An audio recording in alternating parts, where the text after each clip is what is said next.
Hi everyone, it is Sunday, August 24th, and I wanted to give you guys an update. The last update I gave was middle of the week, and I still wasn't feeling decent after the chemo treatment.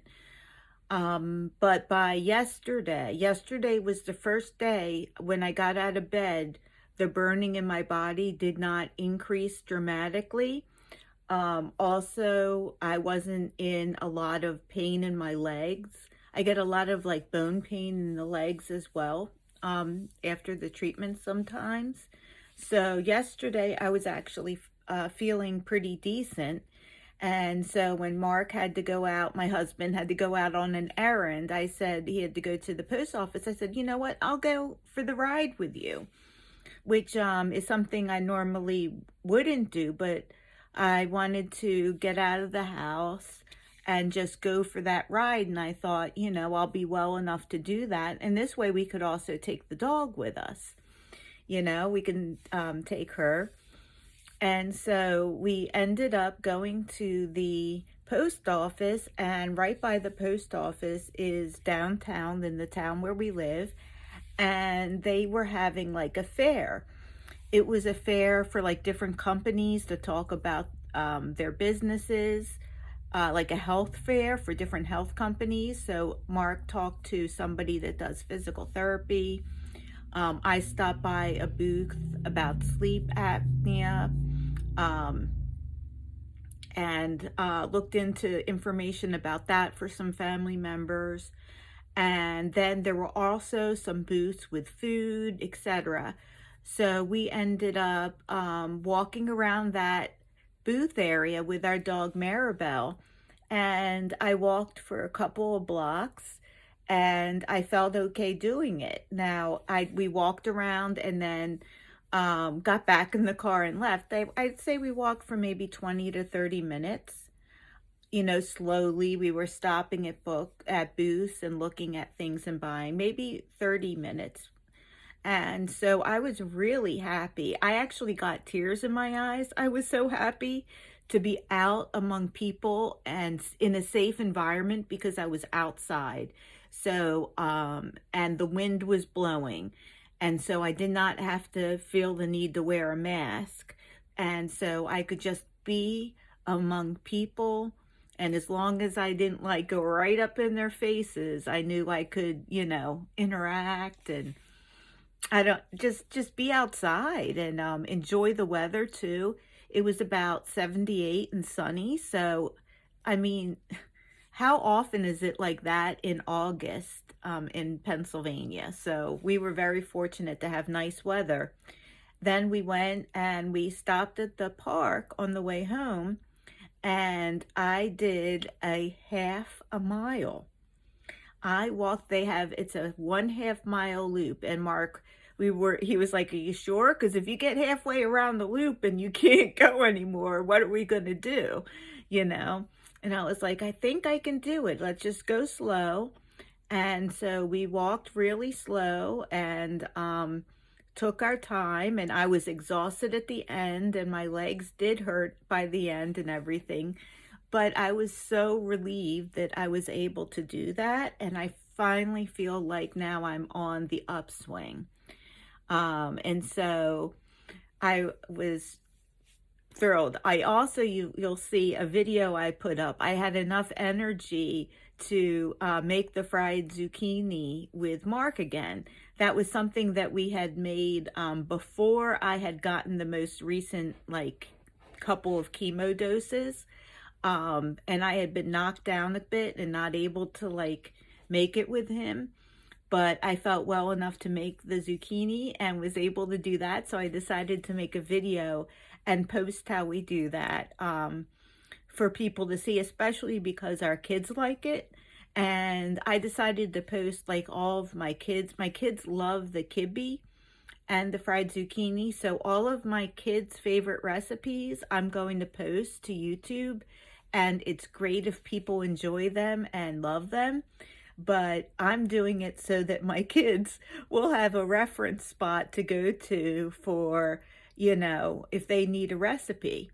So I'm not sure what I'll do next. I'll ask them, but I think I might do injedra, because which we also call jetty, and it's a lentil dish. My kids love that. So that might be the one I do next. But I'll probably end up doing about one cooking video a week, so that my kids have those recipes. Let's see what else. Oh, so I wanted to share about my daughter-in-law. So I guess daughter-in-law, stepdaughter. So Mark's daughter, who is like a daughter to me. Let me just say that. So when my daughters were 5, and his daughter was also 5. They're only 8 months apart. I have twins, and then Mark's daughter is 8 months older. And we met when they were all like 5. And so she was almost turning 6, but I've known her for that long.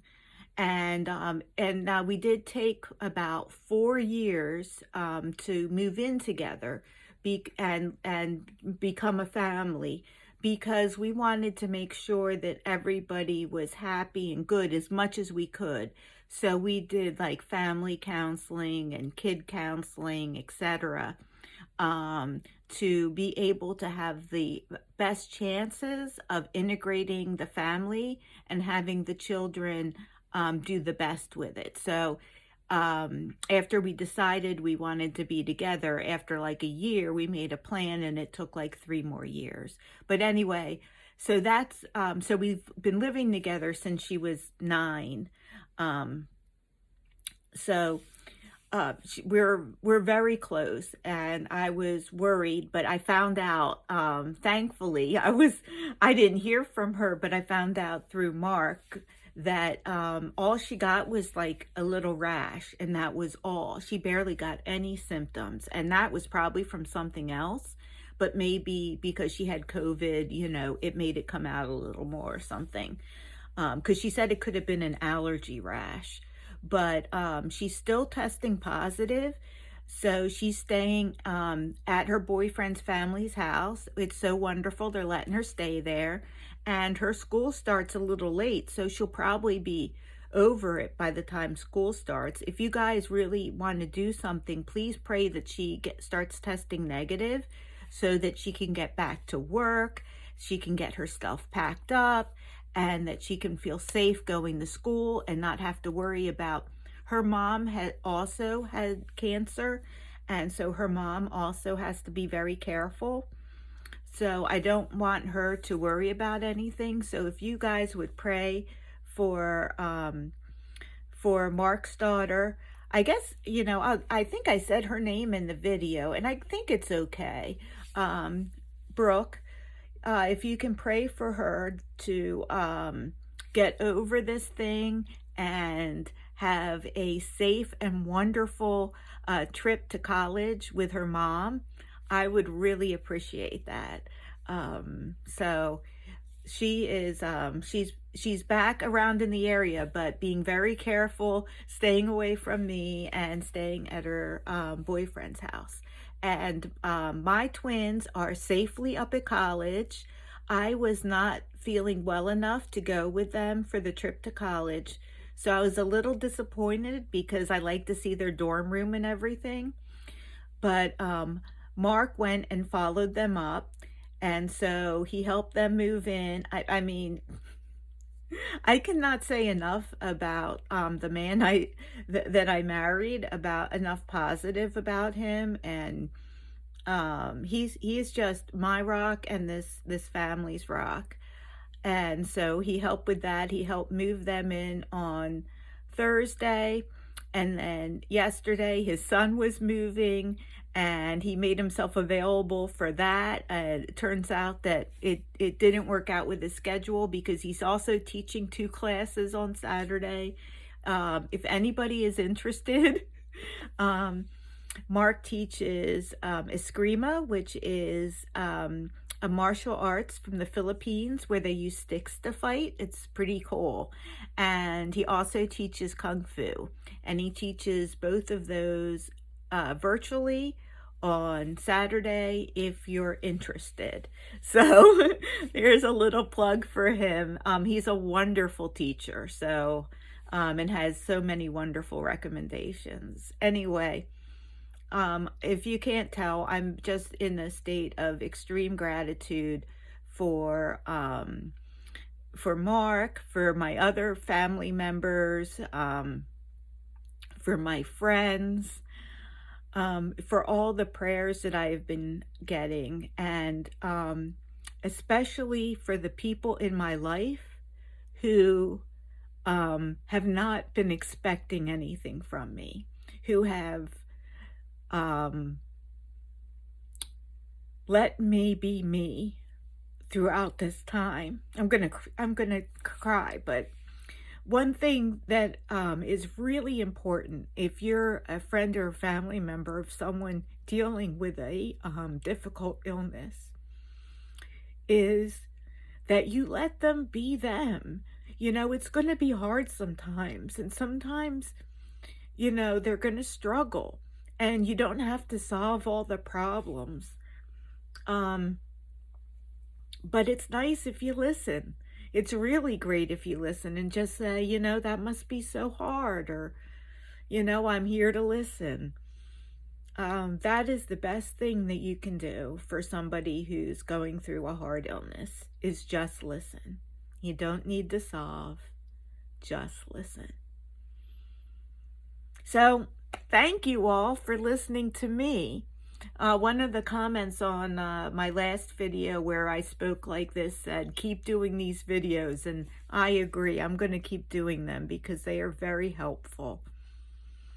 It's very helpful for me to talk, and I hope they're helpful to other people when they come across them as they need them. I love you all. Bye.